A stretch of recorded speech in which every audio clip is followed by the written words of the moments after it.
Pois bem, cá estamos novamente para tratar de mais um assunto polêmico. Por isto, por gentileza, use a lógica e raciocine mais uma vez junto comigo.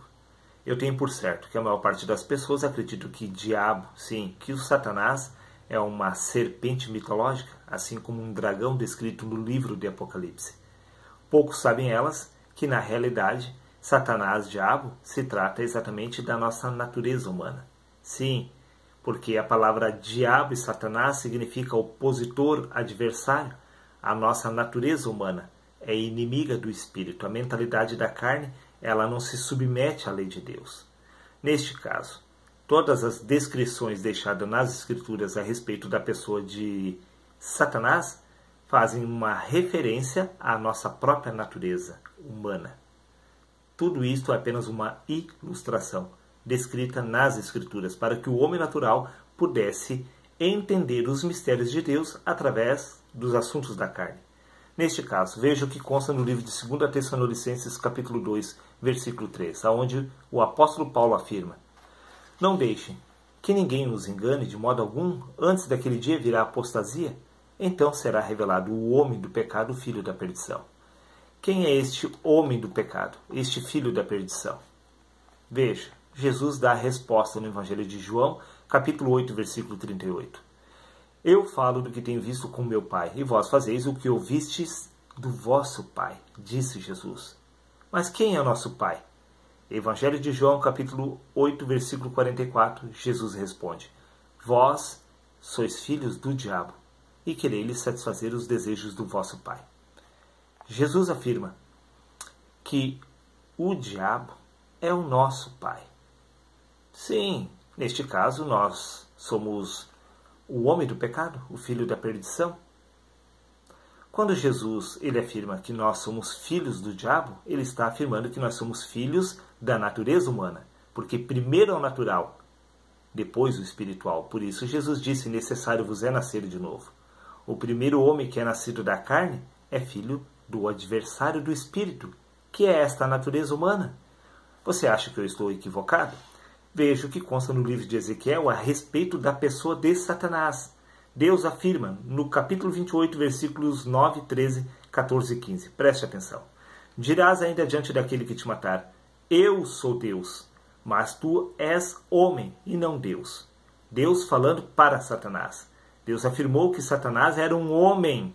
Sim, tu estava no Éden, disse Deus, jardim de Deus. Toda pedra preciosa era a tua cobertura, tu eras querubim ungido. Para proteger-te estabeleci no Monte Santo de Deus, estava no meio das pedras afogueadas, andavas, perfeito era nos teus caminhos, desde o dia que fostes criado, até que se achou iniquidade em ti. Preste atenção, vamos por parte.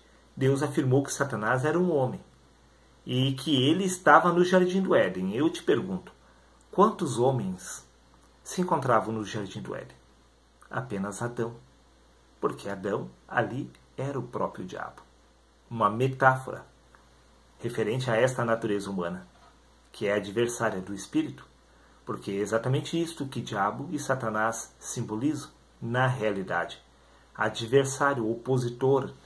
Então podemos entender que Satanás é um homem e que ele estava no Éden. Adão era este Satanás. Sim, este adversário que estava posto lá no jardim do Éden. Agora veja, tudo bem você não aceitar, tudo bem você não entender, até porque esses assuntos não são compreendidos pela natureza humana, pela carne e pelo sangue. Mas você precisa entender. Veja o que Paulo cita no livro de Romanos, capítulo 9, versículo 8. Isto é, não são os filhos da carne que são filhos de Deus. Se os filhos da carne não são filhos de Deus, eles são filhos exatamente de quem? Da natureza humana, que é inimiga do espírito, que é este Satanás, diabo. O opositor. Vá para o dicionário, meu querido amigo. Diabo e Satanás é adversário, opositor. Veja, preste atenção. Veja o que consta no livro de Gênesis, capítulo 3, versículo 14 e 15. Então o Senhor disse à serpente: portanto, que fizeste isto, maldita serás mais do que todas as bestas e mais do que todos os animais do campo. Sobre o teu ventre andarás, e pó comerás todos os dias da tua vida. Disse o Senhor para Satanás: e porei inimizade entre ti e a mulher, entre a tua descendência e o descendente dela. Veja bem, que aqui teria a descendência da mulher e os descendentes do diabo. Quem são os descendentes do diabo? Umas cobrinhas? Uns dragão? Um ser espiritual? Um demônio?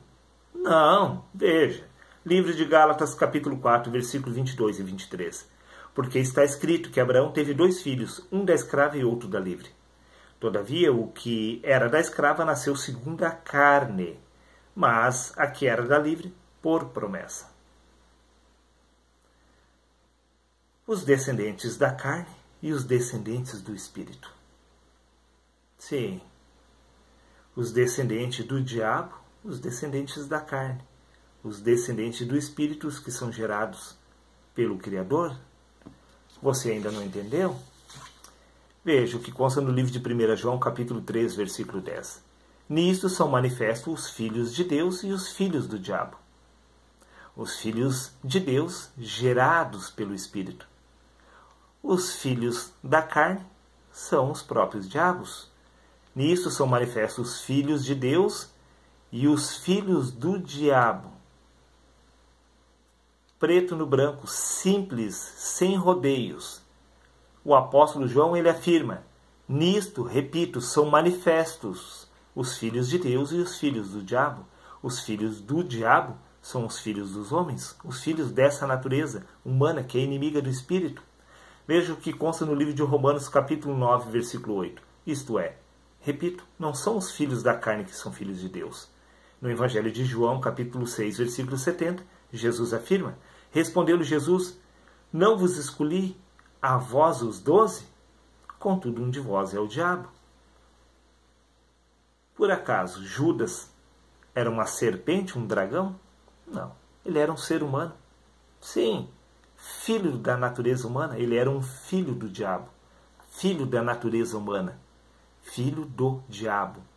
Você deve associar esta linha de raciocínio, porque é extremamente lógica.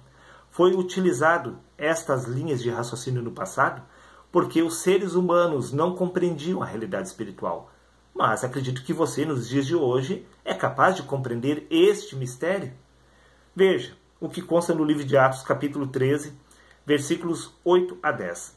Paulo ele afirma a Elimas, que era um encantador. Ele disse, ó filho do diabo, cheio de todo engano e de toda malícia, inimigo de toda justiça.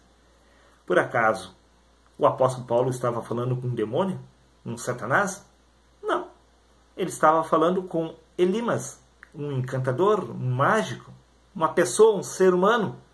Mas Paulo descreve ele como Satanás, como o diabo. Opositor, ele estava se levantando contra a verdade de Deus. Toda pessoa que se levanta contra a verdade de Deus, ela está assumindo o papel do adversário, que é o diabo. Então é extremamente lógico chamar de Satanás, de diabo, porque na realidade isso é apenas estar afirmando que esta pessoa é um adversário do Espírito. O próprio Jesus afirmou a Pedro, para trás de mim, Satanás, tu não pensas como Deus, mas como homem. Pedro era um Satanás? Não, meu querido amigo. Porém, Paulo, assim como os apóstolos e como os profetas, também um dia foram filhos do diabo. Eles eram este próprio Satanás. Veja o que consta no livro de Romanos, capítulo 5, versículo 10. Paulo afirma, ora, quando éramos inimigos de Deus, sim, quando eles eram apenas filhos da carne, eles eram Satanás, sim, adversários do Espírito. O próprio Saulo perseguia a igreja de Cristo. O próprio Saulo de Tarso era um perseguidor de Cristo. O próprio Jesus disse, Saulo, Saulo, por que me persegues? Porque ele era inimigo do Espírito. Sim, mas por que exatamente ele era um inimigo do Espírito? Livro de Romanos, capítulo 8, versículo 7. Porque a mentalidade da carne é inimiga de Deus, pois não se submete à lei de Deus, nem consegue fazê-lo. Eis aí o adversário do Espírito. A mentalidade da carne, este eu inferior, chamado ego, esta personalidade humana, este ser inferior que nós acreditamos que nós somos na essência, é na realidade o nosso único obstáculo Este adversário, esta mentalidade da carne, deve ser removida para ser estabelecida a mente de Cristo. Nisto se constitui o que Jesus afirma no Evangelho de João, capítulo 3, versículo 13 e 6. Necessário vos é nascer de novo, ser gerado por Deus. Por quê? O que nasce da carne é carne, mas o que nasce do Espírito é Espírito, disse Jesus. O primeiro homem não possui comunhão com o Espírito, porque este homem natural é adversário do Espírito, é um Satanás, é um diabo. Conforme consta no livro de 1 Coríntios, capítulo 15, versículo 46 e 47, onde Paulo afirma: mas não é primeiro o espiritual, senão o natural. Depois o espiritual. O primeiro homem da terra é terreno, o segundo homem, o Senhor é do céu. Sim, o primeiro homem é terreno. O primeiro homem, Adão, era o diabo que estava no jardim do Éden. Esta é a verdade, conforme consta no livro de Salmos, capítulo 51, versículo 5, aonde o salmista afirma: eis que em iniquidade fui formado, e em pecado me concebeu a minha mãe. Todo homem já nasce filho do pecado, filho da perdição. Sim, o homem quando nasce, já nasce adversário do Espírito. Por isso ele precisa morrer para poder nascer de novo. Está dado o recado, um abraço a todos e até o próximo vídeo, meus queridos amigos.